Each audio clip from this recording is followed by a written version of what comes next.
Olá, gente, tudo bem? Eu me chamo Gabriel e hoje, junto com o Instituto Golden, vou falar aqui um pouco a respeito das hepatites virais. A gente tem nesse mês de julho o Julho Amarelo, que é um mês inteiro para conscientização das hepatites virais. Então a gente pega esse mês inteiro para falar com a sociedade, para falar com profissionais da saúde e para falar a respeito de como prevenir as hepatites virais e como também tratar as hepatites virais.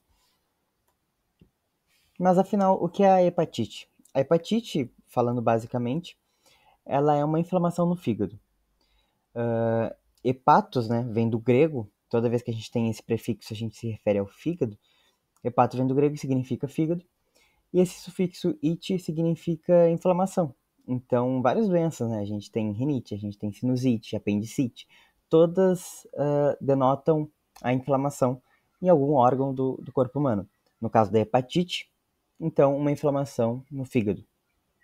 Essa inflamação no fígado, ela pode acontecer por muitos motivos. A gente pode ter uma hepatite viral, em onde ela vai ser causada, essa inflamação vai ser causada por um vírus que está infectando as células do fígado, e esse vai ser o nosso tema da nossa palestra aqui de hoje. A gente pode ter também uma hepatite medicamentosa, onde o uso crônico e excessivo de alguns medicamentos, né, principalmente aqueles que são tomados sem um acompanhamento médico, leva a uma inflamação no fígado. Isso porque os medicamentos, muitos deles pelo menos, são metabolizados pelo fígado. E nesse processo acabam machucando o fígado, né? E que em um processo crônico e com doses muito altas de medicamento pode causar um dano que vai se acumulando e gera uma hepatite medicamentosa. Junto a isso, a gente tem também a hepatite alcoólica, onde o uso excessivo e crônico de álcool também vai lesando as células do fígado, porque o fígado, assim como ele faz com muitos medicamentos, ele também faz com álcool. Ele consegue metabolizar o álcool em outras substâncias que vão ser excretadas pela urina. E nesse processo, ele também se machuca. Então a gente pode ter também uma hepatite medicamentosa, mas aqui a gente vai falar especificamente da hepatite viral, que é aquela transmitida por vírus. E vírus é uma palavra que a gente acaba tendo muito contato no dia a dia, né? A gente passou recentemente por uma pandemia de coronavírus, que era um vírus causador de uma doença. A gente, todo ano, tem toda uma preocupação com o vírus da gripe, que é sazonal, ele vem e vai em diferentes épocas do ano. A gente está passando também por uma epidemia de dengue, que também é causada por um vírus. Então, a gente tem diversos vírus, né? No caso da hepatite também, as hepatites virais são causadas por vírus. E é importante a gente entender o que é um vírus.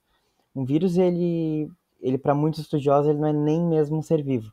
Ao contrário de bactérias e fungos que também podem causar doenças.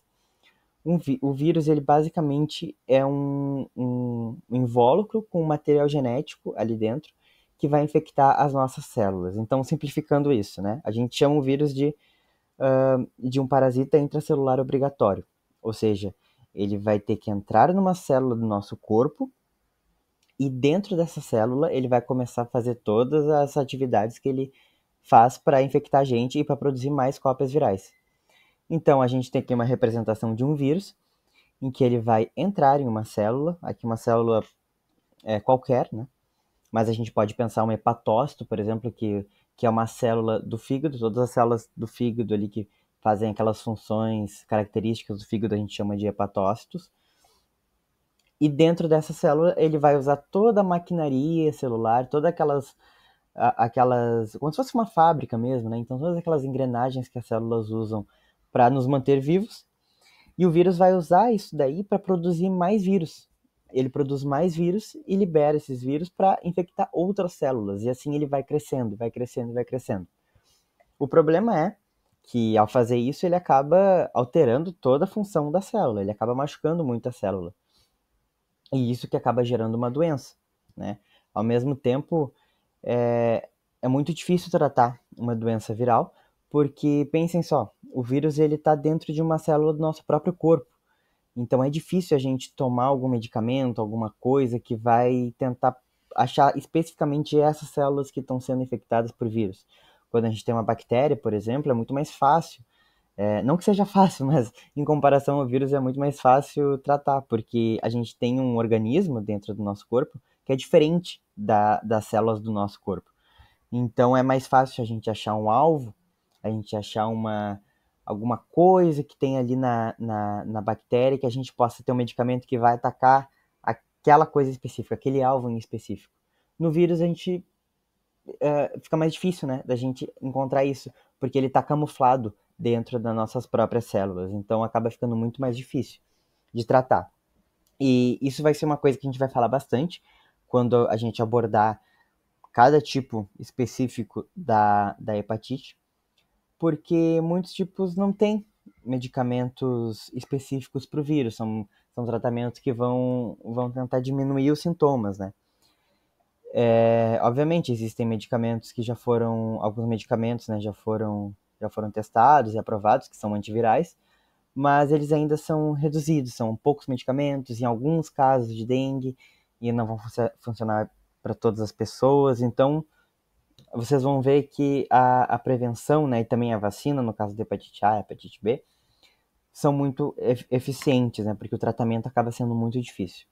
Então agora a gente vai passar para cada tipo específico de hepatite. A gente vai falar da hepatite A, da hepatite B, a C, a D e a E.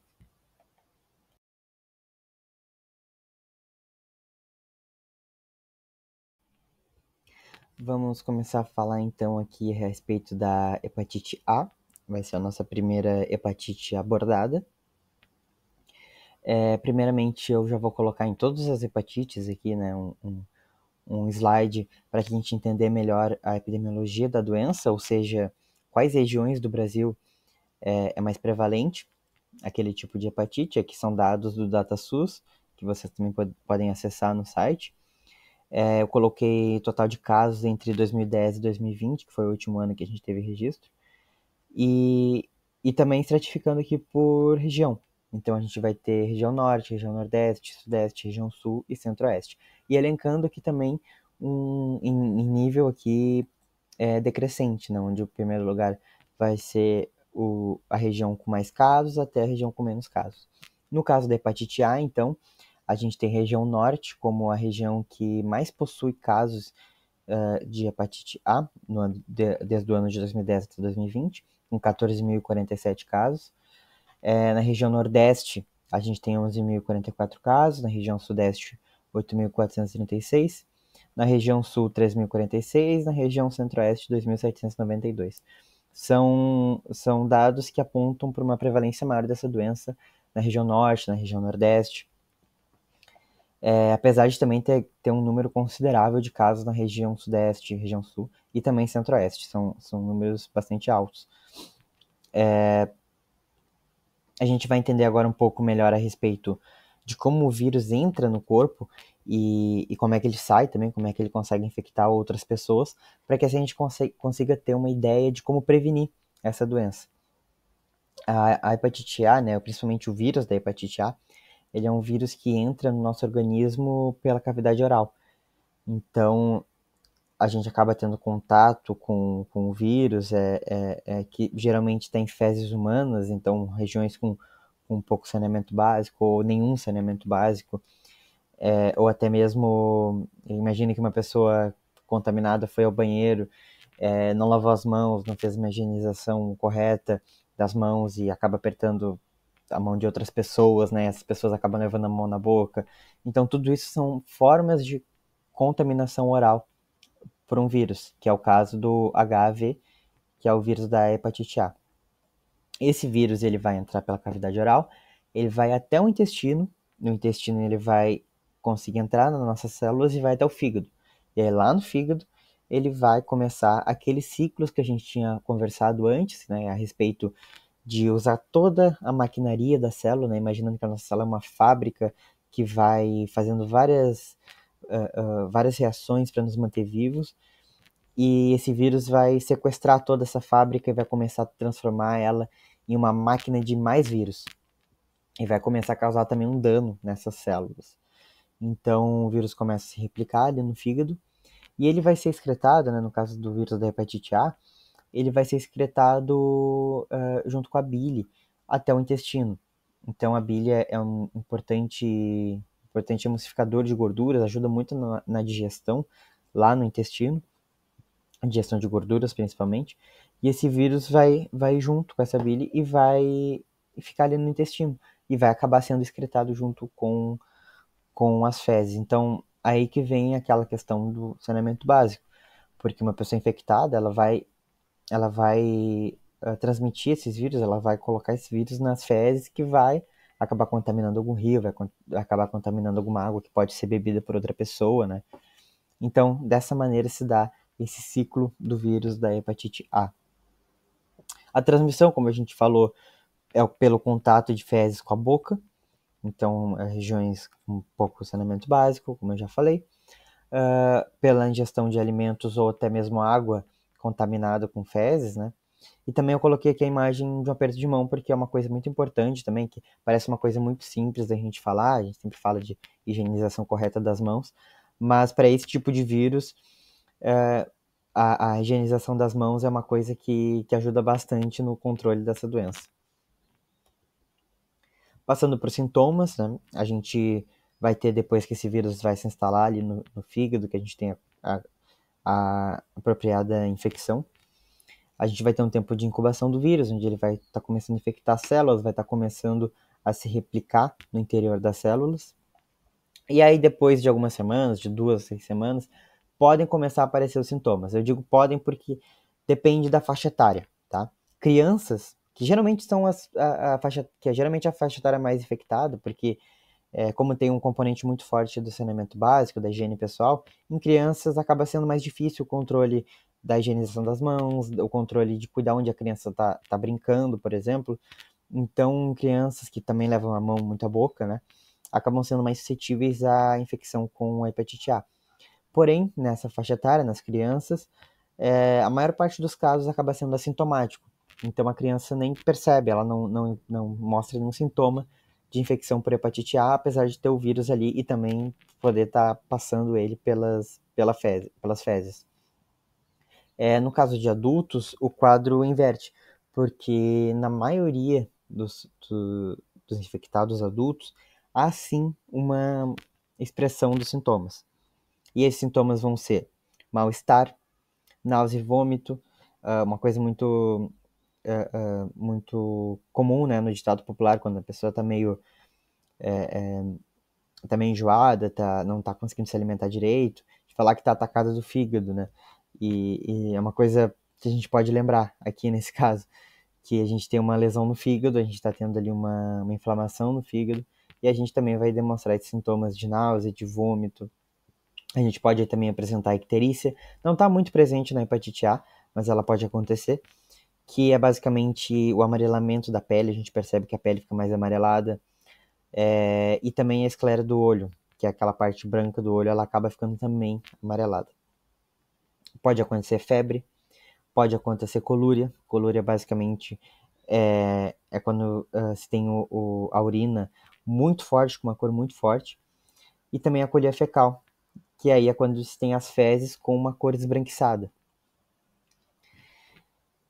Passando para o diagnóstico, né? Quando a gente tem esses sintomas e vai se avaliar a suspeita de hepatite A, pode ser feito a partir de teste rápido. O teste rápido ele acabou ficando muito popular na pandemia de coronavírus, porque é um teste muito rápido, um teste mais barato, que ele vai necessitar de uma gota de sangue e ele vai procurar pelos anticorpos contra o vírus da hepatite A. Então, se existe os anticorpos contra a hepatite A, contra o vírus da hepatite A no sangue, quer dizer que o vírus está ali. Então, é possível detectar esses anticorpos. Tanto IgM quanto IgG podem ser detectados, são dois tipos diferentes de anticorpos. Né? O IgM geralmente acaba se elevando depois de uma infecção mais recente com o vírus. O IgG é um anticorpo que acaba ficando por mais tempo na corrente sanguínea, então pode demonstrar que foi uma infecção que já passou algumas semanas, alguns meses até. É um teste que acaba tendo alguns erros, né? Pode acontecer alguns erros de falso positivo, mas é um teste ainda assim muito barato, né? E muito fácil de ser feito. Também, junto a isso, tem os testes de aumento de bilirrubinas e também aumento de transaminases, que são enzimas do fígado, que são exames que geralmente são padrão de exame de sangue. Geralmente, quando o médico faz uma requisição, até mesmo para um check-up normal, assim, é requisitado esses exames para se ver bilirrubinas, né, que é um detector de dano hepático, e principalmente as bilirrubinas, elas estão associadas, né, quando a concentração de bilirrubinas no sangue acaba ficando muito alta, elas acabam sendo a causa daquela pele mais amarelada que a gente falou, da icterícia. E também aqui a questão do TGO e TGP, que antigamente era chamado de AST, ALT, agora a nomenclatura mudou um pouco, mas basicamente são as mesmas enzimas que estão lá nas células do fígado, né? Quando elas estão em uma concentração muito alta no sangue, quer dizer que está tendo algum dano ali no fígado, que é importante ser investigado com mais atenção. O tratamento, então. Como a gente falou, tratamento para vírus é complicado, é difícil. São poucos os remédios que atacam diretamente um vírus, né? Geralmente depende da natureza do vírus. No caso da hepatite A, não existe esse remédio. Não tem um tratamento específico que vai combater o vírus da hepatite A. Mas para isso vão ser prescritos, né, no tratamento, medicamentos que vão aliviar os sintomas. Então, aqueles sintomas de mal-estar, aqueles sintomas de febre, são sintomas que podem sim ser aliviados, né, com outros medicamentos. Aqui eu vou colocar dois tópicos que podem ficar para os outros tipos de hepatite, eu não vou ficar repetindo eles sempre, mas em um caso agudo, né, um quadro agudo de hepatite A, vai ser desaconselhável o consumo de álcool. Como a gente já falou, o álcool ele vai danificar células hepáticas, então a gente já está com o fígado machucado, né, a gente não precisa de mais dano ainda nesse fígado. E também não existem alimentos proibidos para serem consumidos durante um quadro de hepatite. Só que existem alguns alimentos que podem ser desconfortáveis para quem está com um quadro de hepatite. Como, por exemplo, alimentos excessivamente gordurosos, que vão causar uma demanda maior de sistema digestório, né? E que podem ser desconfortáveis para quem ingerir eles. Para profilaxia, então, que é basicamente a prevenção, né? Profilaxia seria um outro nome para prevenção. A gente tem, em primeiro lugar, a vacina. A vacina ela está disponível no SUS. A gente vai falar melhor sobre ela no próximo slide, para entender melhor. E os próximos tópicos são tópicos relacionados com a transmissão. Como agora a gente já entende como é que o vírus da hepatite A é transmitido, a gente consegue pensar em maneiras de como se prevenir dele, de como fugir dele. Primeiramente, higiene das mãos, como o vírus acaba entrando em contato com a nossa boca, né, nossa cavidade oral e infectando a partir daí, a gente já tem a higiene das mãos como um tópico importante. O saneamento básico, obviamente isso é um fator que depende muito de políticas públicas, depende muito de infraestrutura, mas ainda assim é um tópico central para a prevenção não só da hepatite A, mas também de várias outras doenças que a gente tem no Brasil. E também o cozimento adequado dos alimentos, né, que podem, porventura, ter entrado em contato com fezes contaminadas.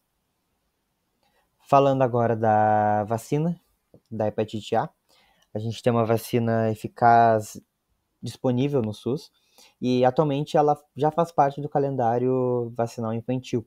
Ela está no esquema de uma dose que é administrada aos 15 meses de idade da criança. Para pessoas que não se vacinaram quando eram bebês, existe uma vacina disponível no Centro de Referência para Imunobiológicos Especiais, né? Que vai disponibilizar essa doença gratuitamente para pessoas com hepatopatia crônica, que são basicamente pessoas que já sofrem de hepatite crônica pelo vírus da hepatite B ou pelo vírus da hepatite C. A gente vai falar melhor desses vírus, né? E dessa forma crônica de hepatite quando a gente falar desses outros tipos de hepatite. Coagulopatias, hemoglobinopatias, trissomias, mucoviscidose, que é basicamente fibrose cística. Pessoas que vivem com HIV também têm direito a receber essa vacina. Pessoas que foram submetidas a uma terapia imunossupressora ou que vivem com uma doença imunossupressora, né? Pessoas que passaram um tratamento de doença autoimune, por exemplo. E também doadores, né? Ou candidatos à doação de órgãos sólidos ou de células-tronco hematopoéticas, que é medula óssea, basicamente, e que são cadastrados no programa de transplantes.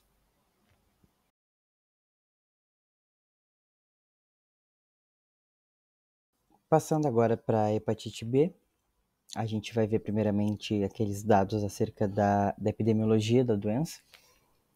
A gente tem aqui, primeiramente, a região sul, como a região com mais casos notificados de hepatite B entre 2010 e 2020, com 47.320 casos. Depois a região sudeste, com 45.512, região norte, com 21.393. Depois a região nordeste, com 15.091. E a região centro-oeste, com 11.622.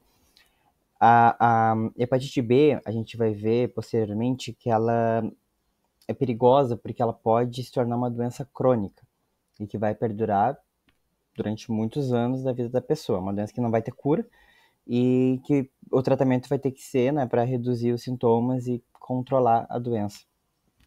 Mas ainda assim ela acaba sendo muito letal. Entre os anos 2000 e 2017, a hepatite B ela foi responsável pela uma parcela muito grande, né, de mortalidade relacionada à hepatite no Brasil, que foi de 21,3% de todos os casos de mortalidade de hepatite no Brasil foi em decorrência da hepatite B.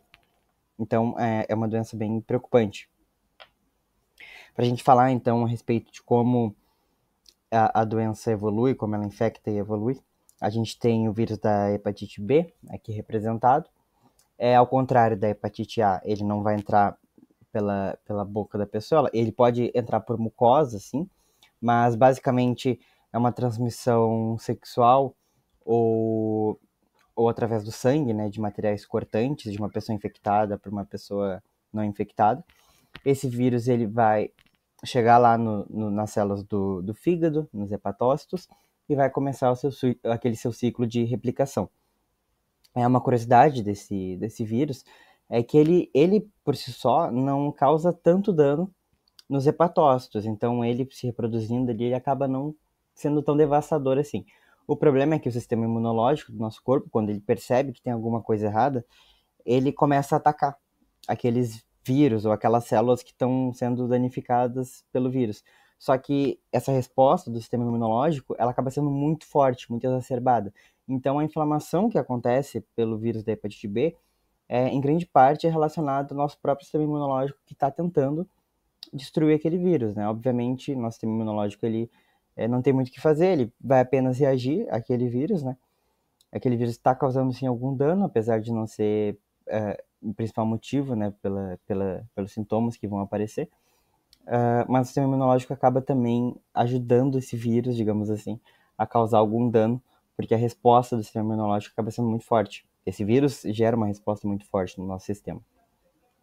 Então a gente tem uma evolução da hepatite B, né, onde aqui eu deixei uma imagem de um livro para a gente ter uma ideia melhor de como ela vai evoluindo ao longo do tempo. Existe a infecção, existe uma grande probabilidade da primeira infecção, da infecção aguda, né? A gente diz infecção aguda, aquelas infecções que acontecem durante 6 meses no máximo 6 meses. E na maior parte delas é uma infecção assintomática, ou seja, não existem sintomas, a pessoa simplesmente não sabe que está com a doença. Em alguns casos, sim, vai se ter uma hepatite B aguda com sintomas, né? E em casos raros, né, pode acontecer uma hepatite fulminante, que é aquela onde existe uma hepatite aguda tão forte que pode ter um desfecho grave para o paciente, né, que precisa ser tratado com muita urgência. Mas ainda assim é bastante raro para a hepatite aguda. Depois disso, quando a infecção persiste por mais de 6 meses, a gente tem o estabelecimento de um quadro crônico da doença.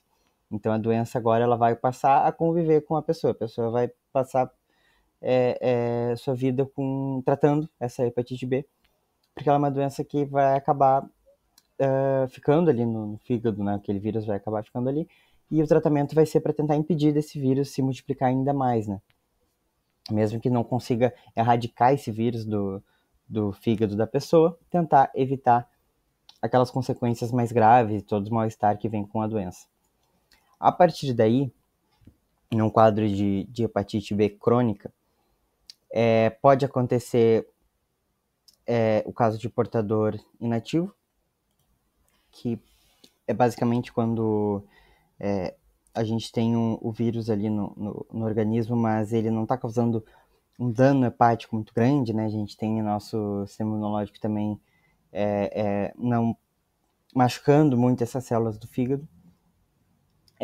Também pode ocorrer uma cirrose, que aí sim é algo mais preocupante, porque aí esse dano hepático ele começa realmente a afetar, né, toda, toda uma gama de função hepática, até o ponto desse dano acabar sendo irreversível, né? Então existe também, posteriormente à cirrose, a possibilidade dessa infecção com vírus da hepatite B causar um câncer de fígado, que também pode acontecer, uma vez que as células elas acabam sendo muito machucadas, o fígado está tentando se regenerar, e aí nisso pode acontecer também justamente pela infecção do vírus, ter o surgimento de alguma neoplasia ali, né, que vai se tornar um câncer consolidado de fígado.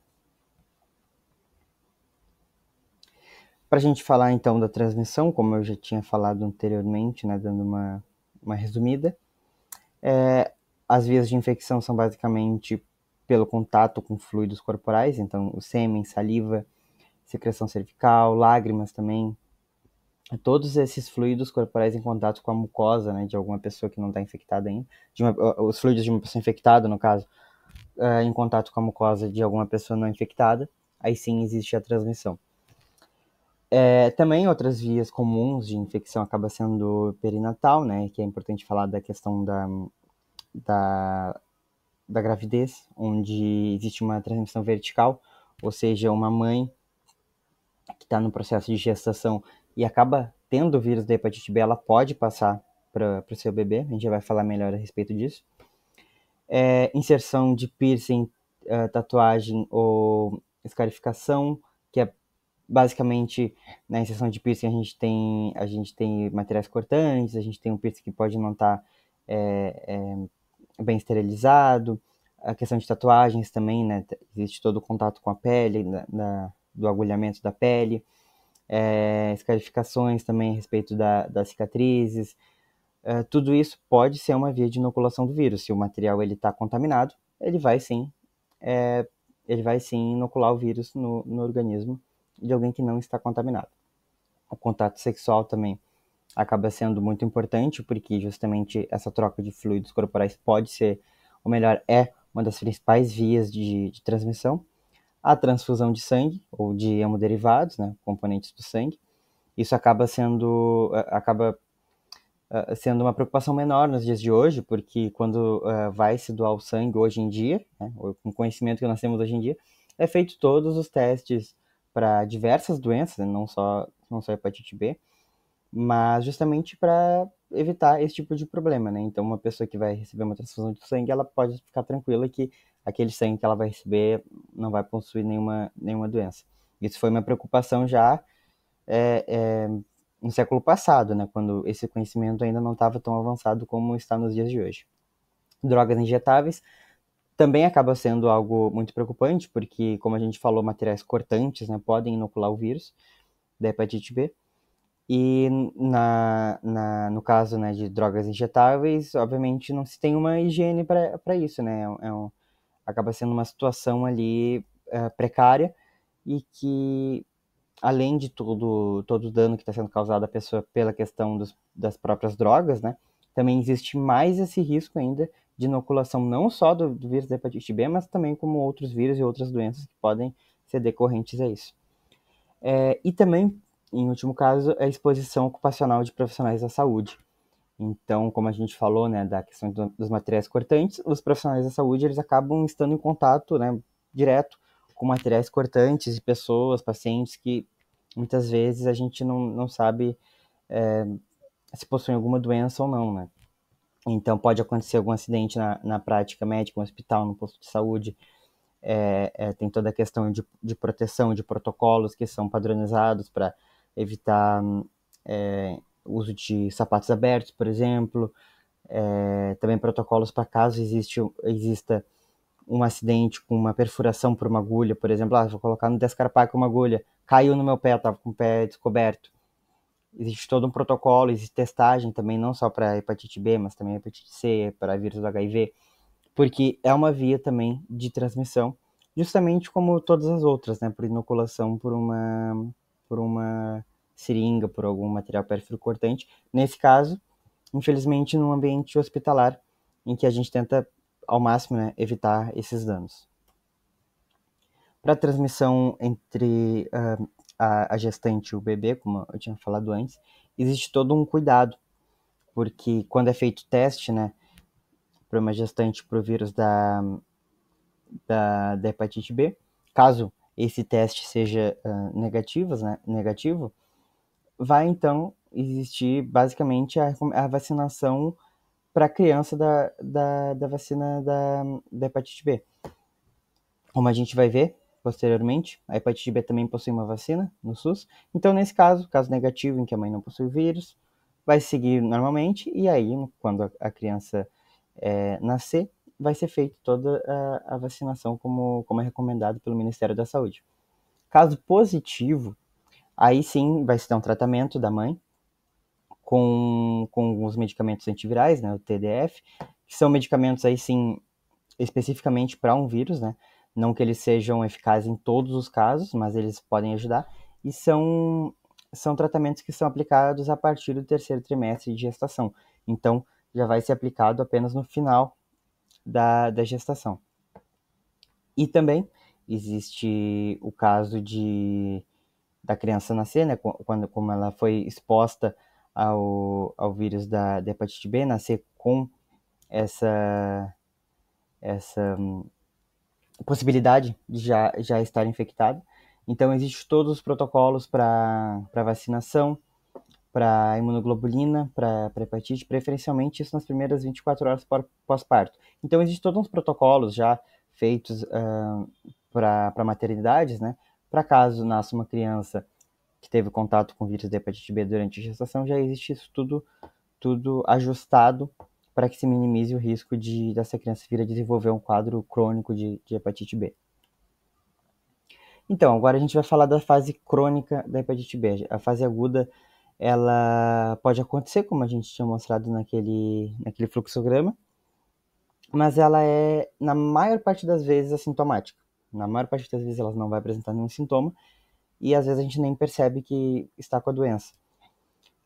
Eu coloquei aqui também que é raro, né, a hepatite B aguda evoluir para um caso grave, como a gente tinha feito, ele é menos de 1% dos casos que vai evoluir para esse tipo de desfecho.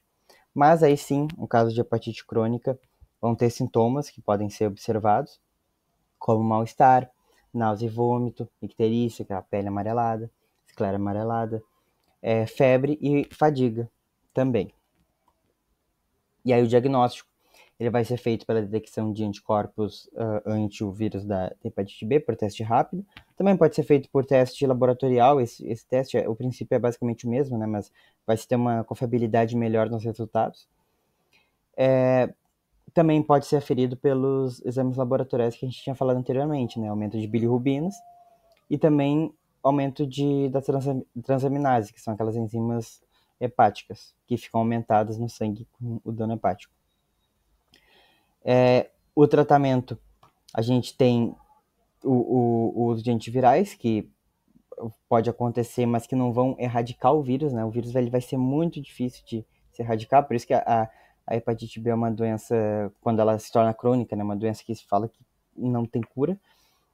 Ela vai ser tratada, sim, para que o vírus seja controlado, para que o vírus não cause mais danos no fígado da pessoa e que ela consiga viver uma vida normal, mas ainda assim o vírus vai estar ali.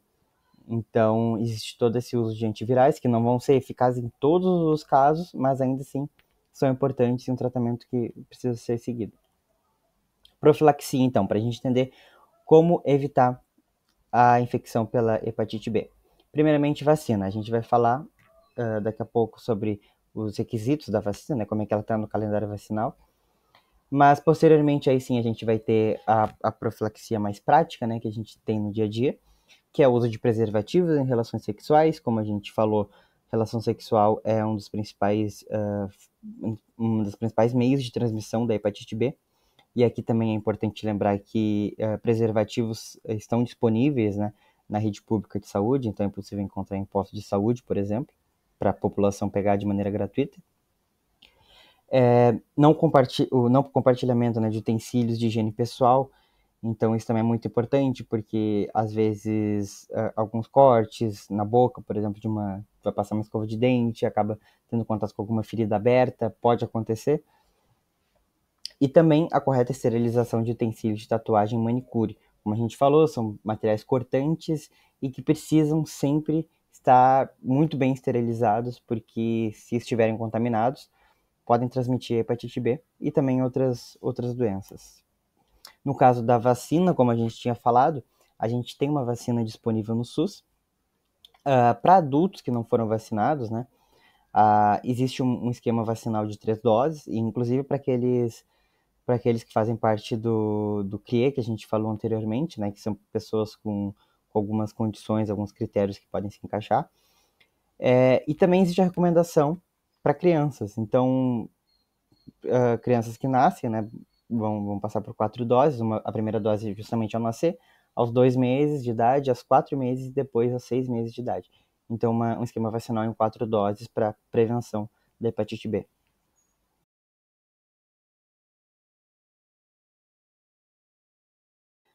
Vamos falar agora a respeito da hepatite C. Começando com os números de casos de 2010 a 2020, a gente tem região sudeste, com um número muito grande de casos, 97.134. A região sul, com 65.967. Região nordeste, com 16 mil. Região norte, com 9 mil. Região centro-oeste, com 5 mil.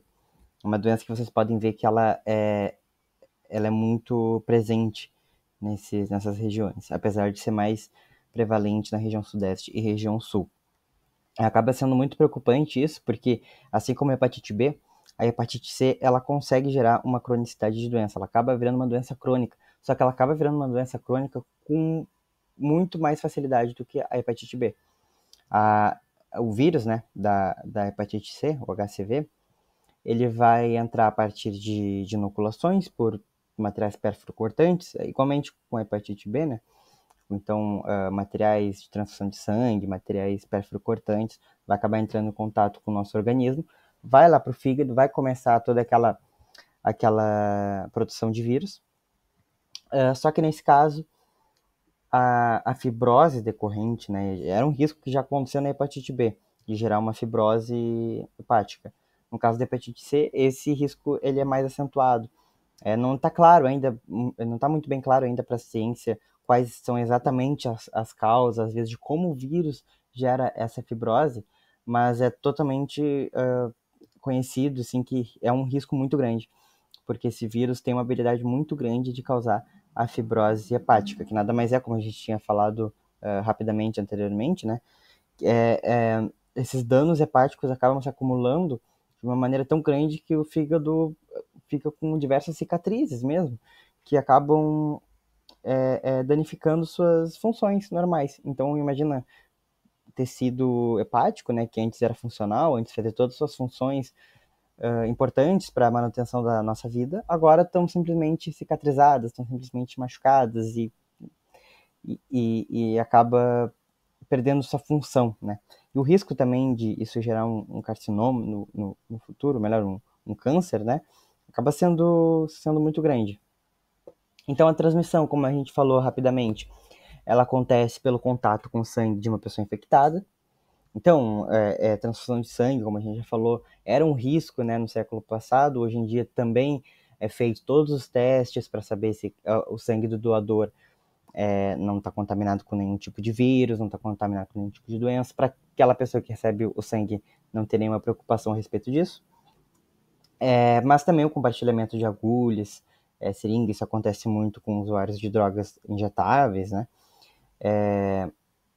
Lâminas, né? Também pode acontecer, materiais cortantes mesmo.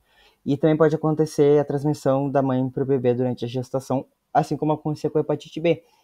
Só que na hepatite C isso não é tão comum de acontecer. É uma possibilidade, mas não é tão comum como na hepatite B. Coloquei aqui os sintomas da fase crônica, porque a gente tem uma fase aguda da hepatite C, Mas, assim como a hepatite B, ela também costuma ser assintomática. Então, na maior parte das pessoas, é um diagnóstico até mesmo difícil, porque não gera nenhum sintoma. Então, a pessoa simplesmente não sabe que existe alguma doença, né, acontecendo, alguma doença em curso. Só que, ao contrário da hepatite B, né, a prevalência de casos que vai desenrolar para uma hepatite crônica ela é muito maior. Aqui, no caso, são 75% das pessoas, em média, que vão evoluir para uma infecção crônica. É algo muito. Uma porcentagem muito grande de pessoas. E essa infecção daí essa infecção crônica pode sim desenvolver uma cirrose no futuro, até um câncer de fígado.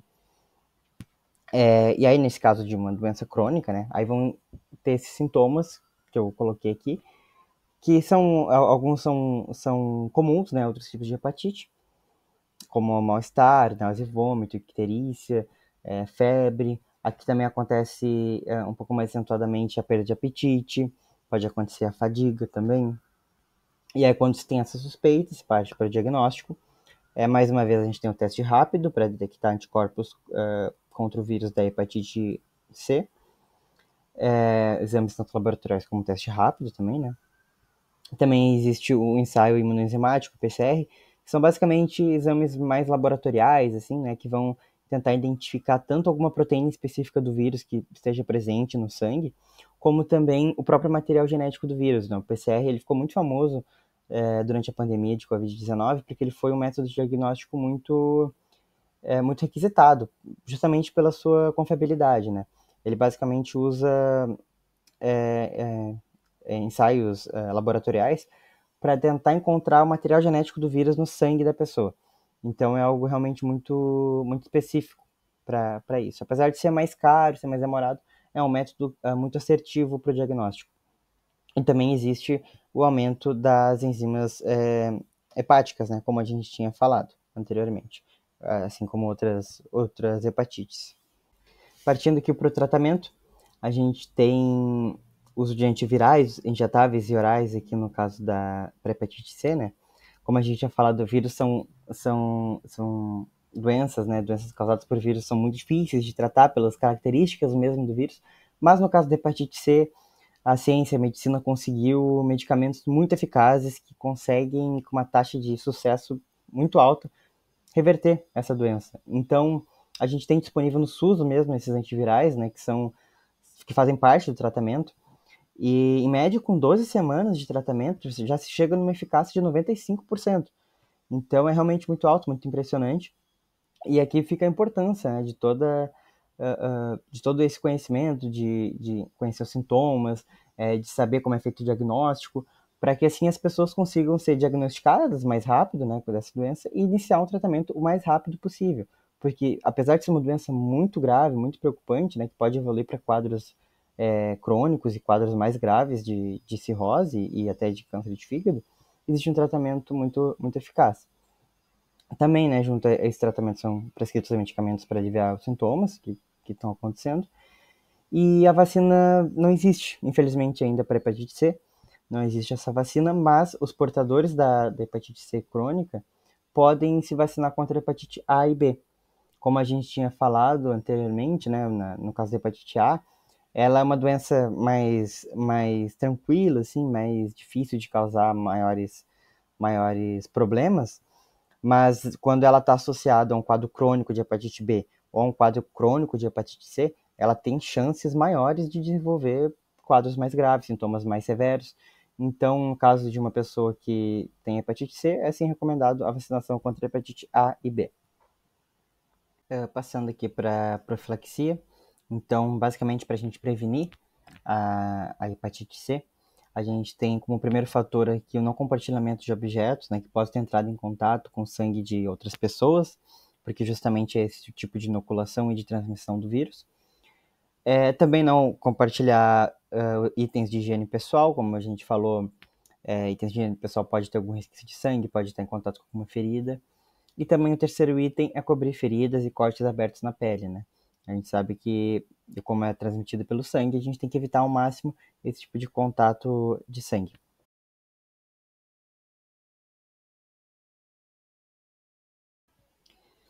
Partindo para a hepatite D, agora. A gente vai falar dessa hepatite que é um pouco curiosa, porque a gente tem poucos casos, isso porque a infecção da hepatite D, ela depende da infecção com a hepatite B. Então, eu já vou explicar melhor isso, mas basicamente esses dados aqui são para casos de hepatite D que também estão juntos, né, com hepatite B. Elas acabam sendo doenças que ocorrem ao mesmo tempo. Na região norte houve prevalência, né, 1.663 casos, região sudeste com 66 apenas, região nordeste 59, região sul 41, região centro-oeste 12. Parecem números pequenos em comparação aos anteriores, mas ainda assim é preocupante, porque você não vê que é uma doença bem grave e, e é esperado que sejam menores justamente por essa co-infecção, como a gente falou. Basicamente, o vírus da hepatite D, ele vai entrar também por inoculação no organismo, e ele só vai conseguir se replicar lá no fígado, infectar as células e formar mais vírus, se lá já tiver uma infecção de vírus da hepatite B. Então, se você tiver entrar em contato com o vírus da hepatite D e não tiver hepatite B junto, ele não vai conseguir causar uma infecção. Isso acontece basicamente porque algumas proteínas da membrana dos vírus de hepatite D, eles precisam de algumas proteínas do vírus da hepatite B. Então, claro, não vou entrar aqui em detalhes a respeito de todo esse ciclo, né, de replicação viral, mas é importante que tenha esse vírus da hepatite B lá no fígado. Isso pode acontecer por co-infecção, que é basicamente quando tu entra em contato com os dois vírus ao mesmo tempo, mas ainda assim é pouco frequente, porque é difícil, né? É difícil a gente entrar em contato com esses dois vírus ao mesmo tempo e eles conseguirem causar infecção ao mesmo tempo. É mais comum acontecer a superinfecção. A superinfecção, sim, ela acontece quando se tem um quadro crônico de hepatite B. Esse quadro já está acontecendo há algum tempo, né? Obviamente, ele é crônico. E aí sim, entra-se em contato com o vírus da hepatite D. Aí ele vai conseguir encontrar lá o vírus da hepatite B no fígado e com isso eles vão conseguir se replicar juntos, né? O vírus da hepatite D necessita do vírus da hepatite B. Lá, isso se chama superinfecção. Obviamente, isso vai causar mais transtornos ainda. A gente vai ver melhor isso nos sintomas. A transmissão, então, como a gente falou, basicamente, né, pode acontecer por relação sexual, porque acaba sendo contato por mucosa, né, assim como o vírus da hepatite B. Pode acontecer também da mãe para o bebê durante a gestação. E contato com perfurocortantes, né, contato com sangue, o sangue infectado, no caso, a partir de seringas, materiais cortantes, lâminas de barbear, alicate e unha, esse tipo de coisa que a gente viu também que é muito comum em outros casos, em outros tipos de hepatite. Sintomas. Pode acontecer da hepatite D não apresentar sintomas, como acontece com outras hepatites, mas quando ela acontece, pode ser mais grave, porque geralmente é mais comum que a hepatite D se instale, né, em um quadro já decorrente de uma hepatite B. Então a pessoa já está sofrendo com sintomas de uma hepatite B crônica, digamos assim, no caso de uma superinfecção, e aí vem mais o vírus da hepatite D. Quando ele causa sintomas, ele acaba predominando os sintomas da hepatite B crônica. Então, digamos que temos sintomas da hepatite B crônica, se ocorre infecção com a hepatite D, costuma ser notório, digamos assim. A pessoa costuma notar, porque são sintomas que acabam sendo muito fortes quando eles aparecem. Que são eles, né? Mal-estar, como aconteceu nos outros sintomas, náusea e vômito, icterícia, febre, colúria, colia fecal. Só que ainda assim eles podem ser acentuados, porque a pessoa já estava com sintomas de hepatite B crônica e eles são somados, né, a outro tipo de hepatite. Ou apenas em alguns casos, né, pessoas que podem contrair esse vírus e não apresentar sintomas. O diagnóstico, ele vai ser feito, então, principalmente pelo diagnóstico de hepatite B, porque como a gente viu, a hepatite D só se instala quando existe também a hepatite B. Então, vai ter uma pesquisa pela hepatite B, que pode ser feita por antígenos, né, ou melhor, por anticorpos, como a gente viu, teste rápido, testes laboratoriais procurando os anticorpos contra a hepatite D em hepatite B também. Ensaio imunoenzimático, que são aqueles que a gente também tinha visto para procurar proteínas no vírus do vírus no sangue da pessoa. E também aumento de transaminase. Então, aquelas enzimas hepáticas acabam ficando aumentadas também num quadro de hepatite D. A respeito dos tratamentos, a gente tem antivirais injetáveis, né, interferon principalmente, que vão auxiliar também no tratamento. Vão ser prescritos medicamentos que ajudam a aliviar os sintomas e, basicamente, também o tratamento para hepatite B, porque são doenças que estão relacionadas. Se tem hepatite D é porque tem hepatite B, e são duas condições que devem ser tratadas. Profilaxia. Primeiramente, a vacinação contra a hepatite B, como a gente viu, é pré-requisito para a instalação da hepatite D. Não compartilhar os objetos que possam ter entrado em contato com o sangue de outras pessoas, periferocortantes, e também não compartilhar itens de higiene pessoal. Assim como também o sexo protegido, né? Para evitar esse contato também com fluidos.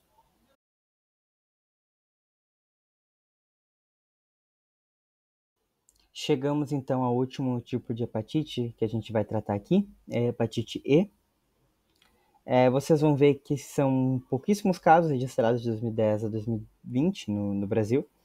A maior parte da incidência global, digamos assim, desse vírus acontece em alguns países da África ou alguns países do Sudeste Asiático também.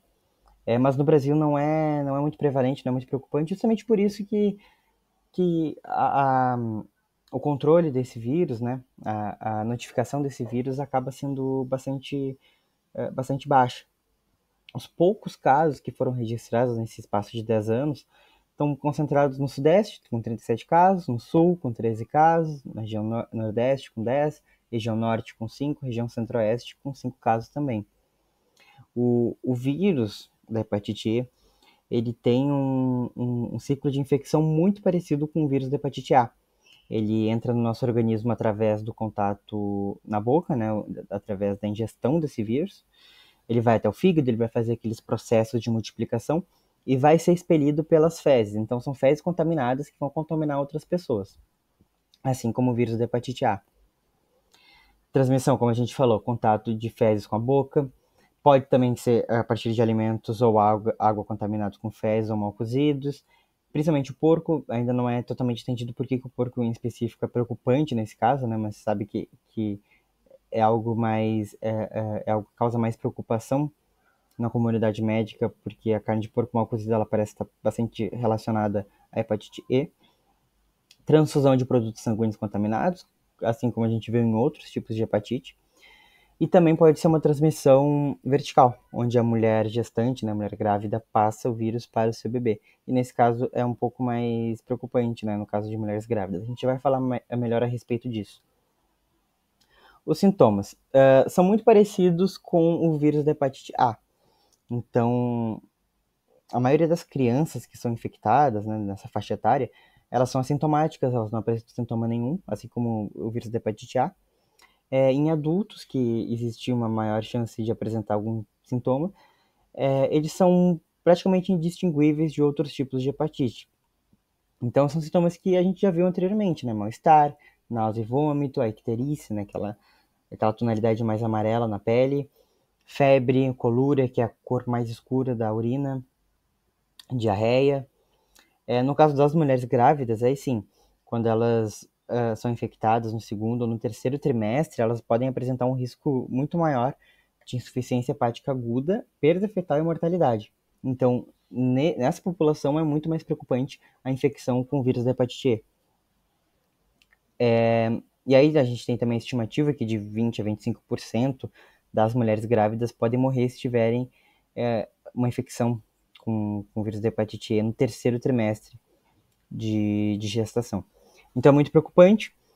Não se sabe exatamente ainda quais são as relações, por que o vírus é tão agressivo assim com gestantes, como é uma doença que tem uma incidência mais baixa, né, do que outras hepatites, acaba não se tendo tanta pesquisa assim a respeito. Também a questão de ser um vírus que está tá mais associado a países com com um sistema de saúde mais precário. Então, exatamente até que ponto o vírus por si só é responsável por essa mortalidade, por essa gravidade, ou até que ponto a falta de assistência médica é responsável, isso ainda não se sabe exatamente, mas fato é que é preocupante. Em gestantes é um vírus extremamente preocupante. Para diagnóstico, a gente tem os testes rápidos, que são aqueles testes que procuram os anticorpos, aumento de bilirrubinas, aumento de transaminases, que são aquelas enzimas hepáticas que a gente já falou, e também o PCR, né? O PCR ele pode ser usado também para outros tipos de hepatite, mas nesse caso, como é uma hepatite mais com menor incidência, né? Uma hepatite mais difícil de se ter algum caso, então geralmente os outros testes, assim, testes rápidos, não são tão acessíveis, então o PCR também pode ser uma alternativa, porque ele seria feito em pessoas mais específicas, né? Em suspeitas mais específicas. O tratamento. Infelizmente não existe ainda um tratamento específico para a hepatite E. Os medicamentos que são prescritos são aqueles medicamentos para aliviar os sintomas, diminuir o mal-estar. No caso de gestantes, com maior cuidado, né, porque a gente viu o perigo que é essa infecção em gestantes. E em pacientes que são transplantados, que têm uma imunidade mais debilitada, que passaram por algum tratamento desse tipo, pode ser feito uso de antivirais, sim, e também a medicação imunossupressora, que geralmente acontece em alguns pacientes imunodeprimidos, né, tomam uma medicação para diminuir a atividade do sistema imune. Essa medicação deve ser reajustada com o médico, porque é um vírus que pode ser muito perigoso caso a imunidade da pessoa não esteja muito legal, a pessoa esteja passando por algum procedimento médico, esteja passando por algum transplante que vai diminuir a sua imunidade, que vai tomar medicamentos imunodepressores. Então, nesse caso, é uma população que tem que se tomar cuidado também e fazer um tratamento certinho para que não se tenha futuras complicações. A profilaxia, ela é basicamente igual à da hepatite A. A gente tem a higiene das mãos, a gente tem o saneamento básico, a gente tem o cozimento adequado dos alimentos, a gente tem a lavagem adequada de talheres e copos, porque também a água contaminada pode transmitir, então, tanto água contaminada como também alimentos, né, mal cozidos, então lavar adequadamente talheres e copos que vão ser levados à boca posteriormente, que poderiam estar contaminados. Isso deve ser muito bem cuidado também. E aqui a gente encerra o nosso último tipo de hepatite a ser tratado aqui. Eu gostaria de agradecer muito a oportunidade, a atenção de todos. Mais uma vez, reforço aqui, né, a importância da data do Julho Amarelo, é um mês inteiro para conscientização das hepatites virais. A gente tem o dia 28 de julho, que é o Dia Mundial das Hepatites Virais. Então, vocês viram aqui que são profilaxias, né, são prevenções fáceis. Tem alguns tipos de hepatite A, hepatite B, que possuem vacina, então isso precisa ser melhor conhecido, porque as pessoas precisam se vacinar melhor contra essas doenças, as pessoas precisam se cuidar melhor, né, a respeito da prevenção também.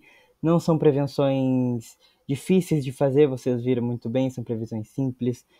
É questão de proteção em relações sexuais, é questão de higienização das mãos, de saneamento. Então, são coisas que as pessoas precisam estar sempre cientes e que fazem muita diferença. As hepatites virais são doenças que podem evoluir para casos mais graves. Vocês viram o caso da hepatite B, que pode evoluir para uma doença crônica, o caso da hepatite C, que uma grande probabilidade que vai evoluir para uma doença crônica e que pode acarretar em uma cirrose, um câncer de fígado, com uma chance bem grande. Então, e que possui também, né? Possui um tratamento muito eficaz, gratuito no SUS. Então, a prevenção, o diagnóstico, o tratamento, tudo isso é muito importante, tudo isso salva vidas. Agradeço mais uma vez a vocês aqui e até a próxima oportunidade. Tchau, tchau.